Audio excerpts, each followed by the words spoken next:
Hello everyone, welcome you all.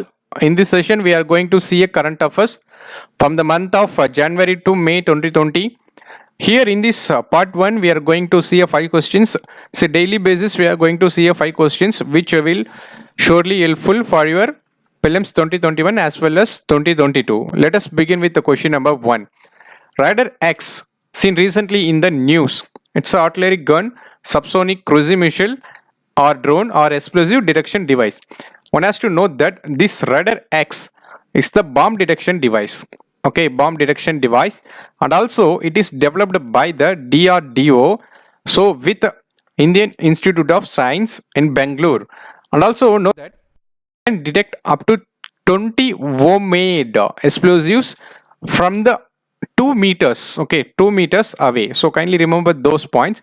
See, also this Radar X has the data library. So kindly remember these points. Radar X as the data library can be updated to the accommodate the detection of different explosives in their pure and contaminated forms. See, we are discussing this question because in the news, explosive detection device Radar X was unveiled at the National Workshop on Explosive Detection 2020 in Pune, Maharashtra. The workshop was organized by the High Energy Materials Research Laboratory, Pune. So kindly remember these points related to the Radar X. So let us move on with the next question. With reference to the draft Environment Impact Assessment Notification 2020, consider the following statement.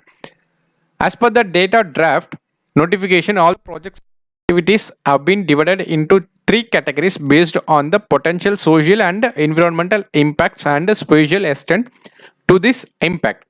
As per the draft, the cases of violation will be appraised by the appraisal committee. So here note that we have to identify the correct statement. See, this draft environment impact assessment notification 2020, as per the draft notification, all the projects and activities have been categorized into 3 categories. Therefore, this statement is right. What are the 3 categories? A, B1 and B2 based on the potential social and environmental impacts and spatial extents of this impact. So also note that in the new section, dealing with the violation cases, the draft notification state that cognizance of that environmental violation will be taken into 4 ways.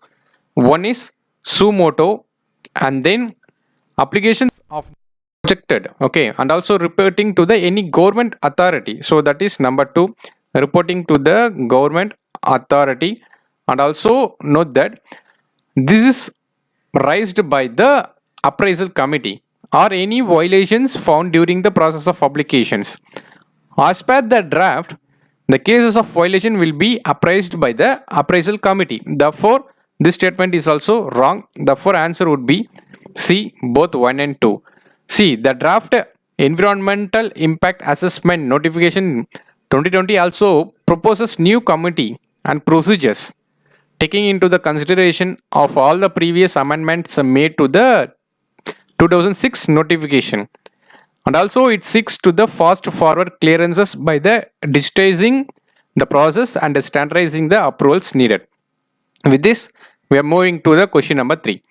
The Arunachala Pradesh government decided to keep in abeyance the survey work for through the Paki Tiger Reserve. So this is very important related to your prelims perspective. So kindly remember and know more information related to the Paki Tiger Reserve. So in this contest, consider the following statement regarding the Paki Tiger Reserve.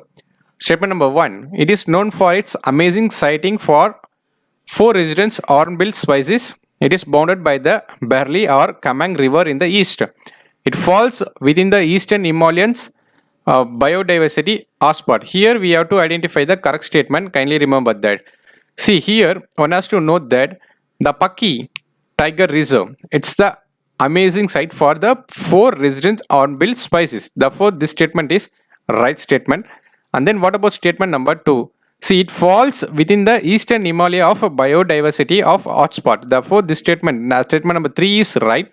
What about statement number 2? See, it is also known for the site for 4 resident hornbill species.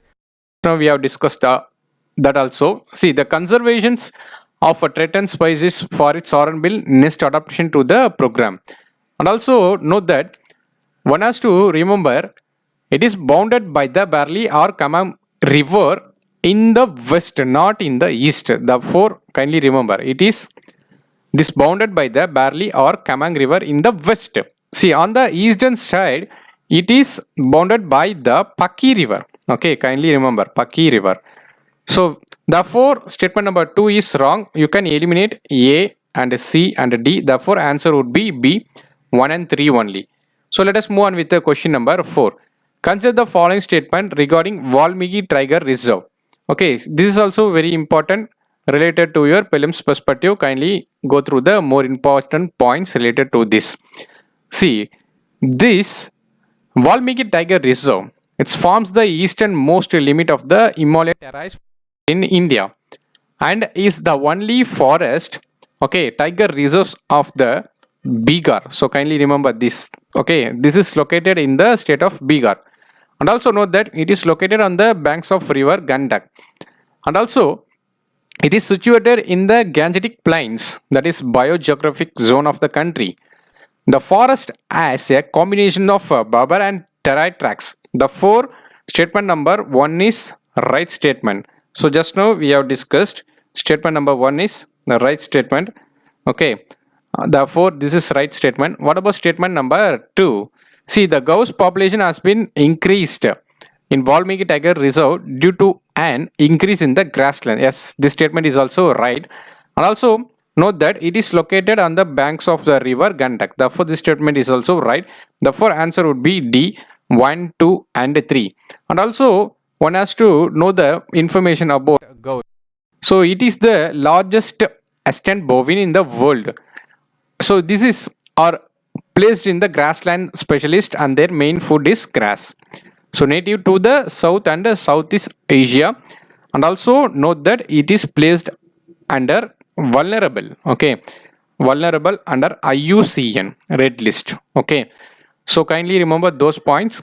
See why we are discussing this question. See, recently the ghosts have not only returned to Bihar Valmiki Tiger Reserve but are also breeding there due to an increase in grassland cover.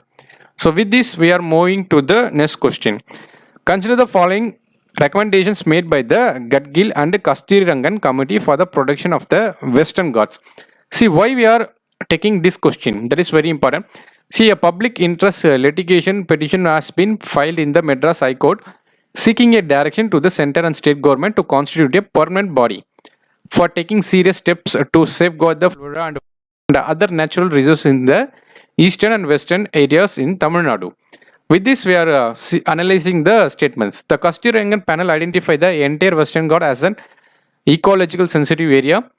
The Gadgil panel puts in place a blanket ban on all the such activities which may have harmed or will harm the environment. The Gadgil panel recommended a national level Western Ghats Ecological Authority. Here we have to identify the incorrect statement. Kindly remember. So that is okay.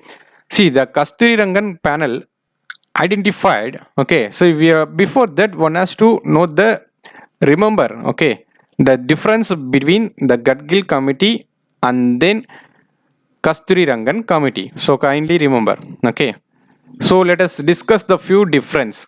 See, the both differs in the extents of the area that should be brought under protection. One has to note that the Gadgil committee identified the entire Ghats as the ecological sensitive area. So not by the Kasturirangan. Therefore, statement number 1 is wrong, obviously. So what about statement number 2? The Gadgil panel puts in place of the blanket ban on all the activities which may have harmed or will harm the environment. Therefore, this statement is the right statement. What about the Kasturirangan panel? See, the Kasturirangan panel used a different method. It recommended removing the cash crop plantations such as rubber and then agriculture field settlements from the ecological sensitive area. Moreover, Kasturirangan panel has removed already modified areas under private control from the protection regime. And also note that the Gadgil panel puts in place a blanket ban. Okay, therefore this statement is the right statement. And then the Kasturirangan panel, okay, removed all such modifications from the protection regime. Thirdly, while the Gadgil panel recommended a national level Western Ghats authority. Okay, this statement is also right. So what about Kasturi Rangan? See, it recommended strengthening the existing framework of environmental clearances and setting up of a state of the art monitoring agencies. Therefore, see here 2 and 3 is the right statement, but we have to identify the incorrect statement. Statement number 1 is incorrect. Therefore, answer would be A1 only. So kindly remember those points related to the Western Ghats and about the Gadgil and Kasturirangan committee. We may expect a question from this area also, since it was in the news. Okay, with this I am concluding this session. We will meet in the next session. Thank you all. Have a good day.